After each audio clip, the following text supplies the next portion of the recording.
Did we just complete our second Connor McDavid scam of these Stanley Cup finals? Before the series, we took McDavid at plus 250 to win the Conn Smythe, and then the Panthers to win the Stanley Cup at minus 125 to guarantee ourselves a couple thousands.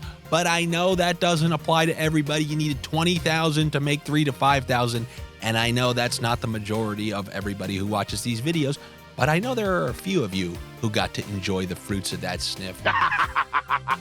But now, I said we should take McDavid to take most points in the series. He's one behind, and if he wins this, then it means they win the game, and Bobrovsky in back-to-back games has now conceded 3 or more. So if the Panthers win this in 5, I like Sasha Barkov to win the Conn Smythe.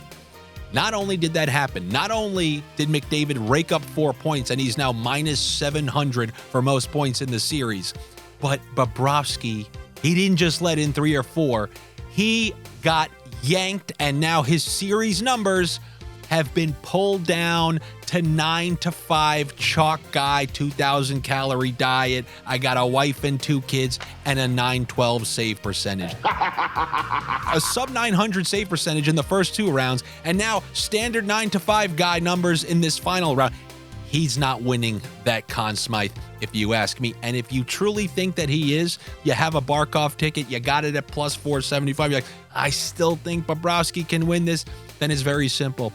Take him for a shutout in this next game, because I believe the only way he's winning that Conn Smythe now is with a shutout in this closeout game. Does that mean that I think that the Florida Panthers are just going to win like that? They just lost 8-1, and now they're going to come back and win the game? Well, I ended that last video with a raw dog. I raw dogged on a Saturday night, which is a ill-advised thing to do. You kids know this.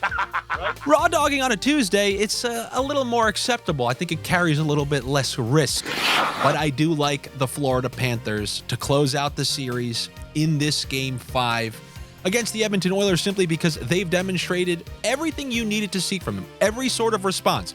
Both times they trailed in a series, going down 0-1 to the Boston Bruins, going down 2-1 to the New York Rangers after back-to-back heartbreaking overtime losses. They came back and won 3 straight. So this is a team that has responded great after any sort of adversity throughout the course of this playoff run. You can point to the lessons learned after last postseason, but a year to ruminate about that Game 5, that 5-game elimination at the hands of the Golden Knights. They can now end the series on their home ice on Tuesday night in Game 5. That's exactly what I think they're going to do. I'm going to take the Florida Panthers to win this game and close out the series. You knew the series and the season and the Stanley Cup was going to end with something coming from me. It wasn't just going to end all still. You knew the playoffs were going to end. And I'm telling you, if this series ends in this Game 5 and you see Barkov get that Conn Smythe and we're all celebrating, and then you see that cup go in the air and it's handed off to Aaron Ekblad, who I still like to get that first handoff. I was thinking about this even more. I was hoping they won it in 5, not just for the Bobrovsky Conn Smythe ruining, but also because I thought it was way less likely for Kyle Okposo, who apparently is the favorite to receive the handoff. I thought it was less likely to happen on Florida's home ice. This crowd doesn't even know who Kyle Okposo is. He just got there a few months ago. But if it was in Edmonton and it was all Edmonton fans, then okay, guy who's been in the league the longest. But now you know those home fans. They're clamoring for those home players. That assistant captain who's been there for 10 years. So I really still think, I don't know what price you guys can get it at now, that cup handoff is going to Aaron Ekblad. And if the season ends like that, what a way to go into the night as I head over to Italy. And in the event that Florida loses the game and it goes to a Game 6, I'm just going to have to give you some Italian YouTube shorts. So make sure you are subscribed here and you see when I upload a YouTube short, because I'll have to kind of deliver my picks that way. Or you guys obviously know you can always join me on the Patreon, where I'll still be posting the picks on a daily basis. I'll be taking Josh's bet. They got Bet365 in Italy. That's nice. Yeah, I did it. I did the Google. what sports books do they have in Italy? And I was really pleasantly surprised. They got Betway, Unibet, Bet365. I got more options there than in the U.S. So I'll be getting my sniffs in from Italy. But hopefully it ends in Game 5, just simply for my greed, so I don't miss out on making videos for you guys, and that those bets that I talked about come through. So I like the Panthers to win this game. Then when I open the door and look behind and I see, all right, what else is available for me? You know, all the futures, all the series, all that stuff is kind of, the ship has sailed on those. We got those ones in there, and that's it. So I'm giving you regular guy picks within these games. These last two games, I took the over 2.5 goals allowed for Sergei Bobrovsky. I'm looking at the other goalie this time. I'm going to take the over 2.5 goals allowed for Stuart Skinner. Obviously, if I think Florida is going to win this game, then I don't think it's happening 2-0, and then with an empty net or 3-0. I think that Florida is going to be able to score in this game. Going to be a little retribution for the score being run up on them. Don't underestimate a team wanting to close this game and not have to go back to Edmonton. They know that travel schedule. They know how they were delayed on that runway and then got in late and blah, blah, blah. All the aforementioned travel issues. But with all that aside, ruminating, yeah, that's right, the second time I used it, for a full year and getting back to the Stanley Cup with a chance to win it in 5 opposed to lose it in 5. And it's not like there's Vasilevsky on the other side. I mean, is Skinner going to steal it? I find it hard to believe, especially when considering Edmonton in 3 out of the 4 games, if you believe all the metrics, they've kind of carried the play.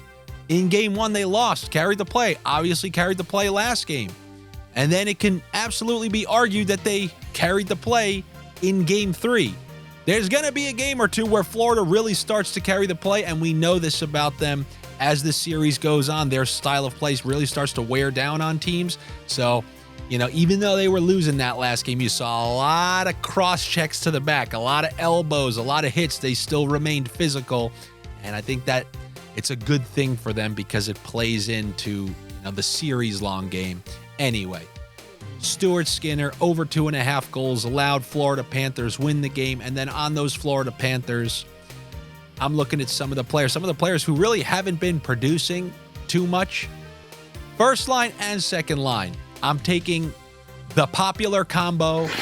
On the top line, I'm going with the classic. It's a plus money bet. Barkov and Reinhart, both for a point in the plus money. Same exact thing with Tkachuk and Verhaeghe. Both for a point, both plus money. You can really start to get exotic if you want the exotic version, and I actually am going to take this, a little same game parlay.